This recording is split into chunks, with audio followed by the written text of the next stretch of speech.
Kubor ka Batesi TV. Lawan Rashapi da ka Orange Nissan Lumso po near Fire Brigade Shillong. Ringkat bat ka net foodish.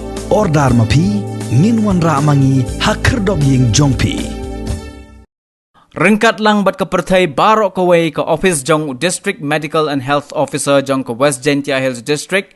Harengkat ka jingetray lang bat ka tanat Department of Ayush kila Rakhe ka World Homeopathy Day. Halor ka pang Homeopathy Roadmap for Integrative Medicine. Hagani ka jingelang kabala penya da ka Dr. Bisolindhar ya kabala penlong hayung wale ka tepepali laidon langru ka kong disengay kabalong ka Additional Deputy Commissioner jang ka West Jaiñtia Hills District kabala longkum ka kongsan hagani ka sngi.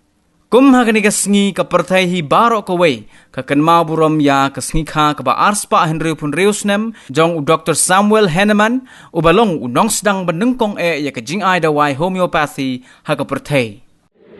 So I think most of us, although yes, we do take allopathic medicine, we do consult allopathic doctors, but at some point of time or the other in our lives, we have all had homeopathic medicine, we have consulted homeopathic doctors, and I can say like from my personal experience also, right from when I was a child, up to now also, even from my children also, there are some diseases to which I have reverted back to. Consulting a homeopathic doctor, and in some cases I have found that homeopathic medicine is efficient, its efficacy